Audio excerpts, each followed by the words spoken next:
excited because my friend is here and I get to talk about her book. So this is all the perfect things. This is like the perfect storm. Alison, Bonaguro, how are you? I'm so great and so happy to be here. And you have a new book. I do. And we're talking about it. I can't wait. You know, this is the fun thing. I mean, we've known each other because we run in the same circles, Right. do the same fun things. We get to talk to country stars for a living. I know. It's the best. But there's a lot more to it. Very true. Very true. And we don't have enough time and we still love our jobs, so we're not going to go into all the dirty details. But you have this new book that's backstaged. It's about the last 15 years of you covering country music, loving it, some of your favorite moments that have happened that didn't make it into the articles that you were writing. First of all, how did you come upon country music? Where did the love start? Garth. Always Garth Brooks. Because I was newly married when his debut album came out. I think it literally came out the year that I was newly married. And I was like, this guy's pretty good. So I started wearing a Walkman to work with Garth Brooks cassettes and CDs in my little Discman and my Walkman. And I didn't really have time to go to, or money to go to concerts when I was a newlywed. And then by the time I had some discretionary income, he had retired. So I was like, I'm going to just start going to other country concerts. And then I did it, from 89 to 2000. And then in 2003, I decided to switch my career from being an advertising creative director to doing country music journalism full time. I mean, that's a pretty big switch. It is. And I'm so glad I did it. Because I loved being in advertising, but I called in to win a radio contest, and I won a meet and greet with Tim McGraw. And I thought, this was in 2003, and I thought we were going to sit down for an hour and just chat. And then I realized, this isn't a backstage pass like in movies. This is come in, he was very nice, got our picture taken, leave the room. But still, I was like, there has to be a way for me to do a job in this business. I don't know what it is. Maybe I'll drive a tour bus. Maybe I will nanny their babies. I don't know. I have to do something. And so then I was like, wait a minute, I'm a writer. I'll write about it. Hey, I have a skill that can be put to use. So when you started interviewing, when you started talking to people and you started really finding yourself, ingratiating yourself into the country music world, who was the first person that you had a honest to goodness interview with? Well, over the phone, it would be Emily from the Dixie Chicks, because I had once I did a couple concert reviews for the Chicago Tribune, they were like, okay, let's talk feature stories. The Dixie Chicks, Taking the Long Way, album had just come out. Rick Rubin had produced it. It was very different, but still very Dixie Chicks. Sorry, the Chicks. And so when you say, I'm calling from the Chicago Tribune and I'd like to talk to Emily, they're like, what time? I mean, they make room for you. So she was my first honest to goodness, I'm sweating profusely, I can't believe I'm on the phone with her. And then I talked to Rick Rubin and I'm like, everything he says is cooler than the last thing he said. So that was my first honest to goodness phone interview. And then in person, in the country world, that's a little rougher. I don't know if I actually can think of which country star I sat down with first, but one of the most impactful was 2007. Luke Bryan had released his debut album, and I listened to the whole thing, and I was like, I think this guy's good. I think there might be something here. And so I asked his publicist and manager if I could interview him when he was playing Country Thunder in Wisconsin. And they were like, sure, we don't have anything else to do. He was opening. He was the guy who went on at 2:00 in the afternoon. This was Baby Act Luke. Yeah. Baby Luke. And we sat on his bus and just, he could not have been nicer. He was so humble. And I was like, okay, this is for sure what I'm going to do for the rest of my life. There is something that's very interesting that I think people, especially in our field, we understand. I think country music fans somewhat understand the likability of a country personality, of somebody who's an artist. You automatically like them because you feel like you know them. But when you sit down and you talk to them, you really feel like you know them. And I don't know that it's that way in any other genre. I don't think it is. But I don't know because I've never interviewed. I interviewed Lionel Richie and Barry Manilow. But other than that, I never have gone outside of country, so I have nothing to compare it with. But yeah, I mean, knowing their music is like step one, and then getting to know them as a normal person and a, just regular bloke. It just makes them even more likable, like you said. So for 15 years, you collected the stories. Mm-hmm. What made you decide that you wanted to put it together in this book? Well, first of all, every time I would go and do an interview, you interview somebody, Q&A, you come home and you write the story, but there's really no place in the story for the funny things that, like the sidebar conversations you're having, or like how you got to the concert or how you got home from the concert, and, funny interactions with fans. So I kind of started writing them when fun things were happening that I couldn't include in the stories. And then when the pandemic hit and I left my job at CMT, I had freelance jobs, but I also had time on my hands. So I was like, okay, I'll keep writing and see if I can come up with, a big enough book to make it that thick. So. Yeah. What's your favorite story in here? When you were writing these down, maybe one that you knew you wanted to include, but then going back and looking over your notes, you thought, oh my gosh, this was so much better than I remember. Well, probably it's a long story, and I'll try to give you the quick version. Oh, we got time. Go ahead. Are you sure? Yes, go for it. Okay, so there's a chapter in there called That Night at the Palm, and I won't tell you like the, R-rated parts that happened, but basically I had been here in 2009 shooting a series of videos for Playboy with country stars singing cover songs, and it was called Uncovered, and it was very cool. So I had shot, Dirks at the Station Inn, Jake Owen at the Exit Inn, and then I shot Jamie Johnson at Losers, and he sang a Waylon Jennings cover. And we just sat there and talked about old country music for a long time in Losers, drinking whiskey. And then I was back here in 2010 when Tim McGraw and Gwyneth Paltrow had that Country Strong premiere. And I did the red carpet, and then I didn't go into the screening, which was kind of weird. You get invited to the red carpet, but not into the screening. But whatever, I went back to the Palm, and I just sat down at the bar, and I was like, this is so great. I have great red carpet content. I can, make a great story out of this.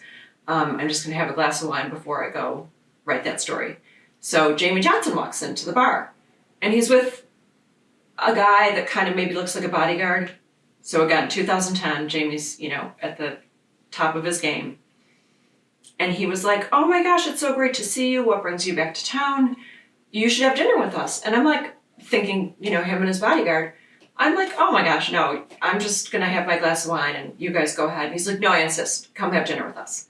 So I'm like, okay, this is going to be super awkward, but okay. So we go in to the dining room of the Palm, and I saw Kid Rock sitting at a table having a drink with Uncle Cracker and Chad from Nickelback and a girl and maybe a couple other people. And I was like, oh God, that's so cool. Kid Rock's just like having dinner at the Palm, and it's no big deal here. And then he stands up and he hugs Jamie, and I'm like, oh my God, this is who we're having dinner with. So Jamie pulls out his chair, and or Kid Rock pulls out a chair for Jamie. Jamie pulls out a chair for me. All he says is, this is Alison. He didn't say she's a reporter, she's my friend, she's my date. He didn't say anything. And so we had this 4-hour-long dinner, and some crazy stuff happened with Kid Rock's girlfriend that night. I think they're still together, Audrey something. And it just ended up being like such a crazy night that I pretended I was going to the bathroom and did a total hillbilly slip, because they were all talking about going back, taking the party back to Kid Rock's taking the party back to Kid Rock's house. And I was like, nothing good is going to come from that. So I need to get out of here. So hillbilly slip, a busboy showed me like the back way to get out of the kitchen of the Palm, and I left, and that was the end of that. But then a couple of years ago, Kid Rock was in Chicago, and we did the whole before show hang with him where you eat the bologna sandwiches, and so much fun. Drink whiskey and eat bologna sandwiches. And I started to try to tell him that story. I was like, do you remember in 2010 with Palm, Jamie Johnson, and me and your girlfriend and Uncle Cracker? And he was like, I don't remember what I had for lunch. So I was like, okay, good.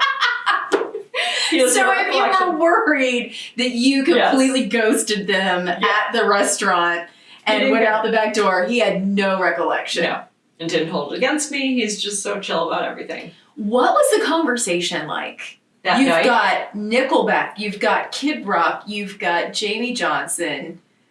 What were they all talking about?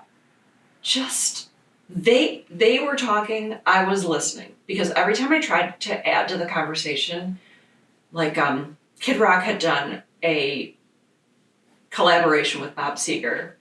And I tried to talk about that because I'm from Detroit. I was, grew up a huge Bob Seger fan. And Kid Rock was like, he just played piano. And I was like, oh, okay, good. Like, nobody wanted to talk to me. So I just sat there and listened. But they talked about everything. They talked about the music business. Chad talked about growing up, or maybe he has a hockey rink in his house now. I don't know. He talked about hockey a lot.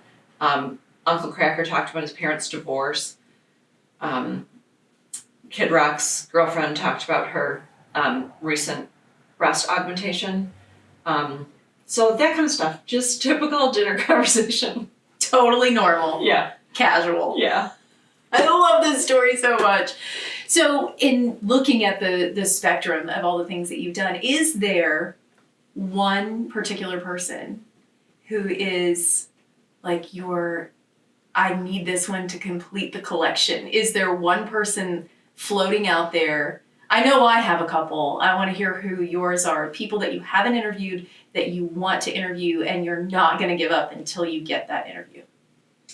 Well, before this book came out, I would say Kenny Chesney, but now I think that ship has sailed and I don't think I'll ever get to talk to Kenny Chesney because of, some trouble with his team that I've had over the years. So I think I have to take him off the top of my list. So I would love to do one-on-one in-person interviews with more female artists.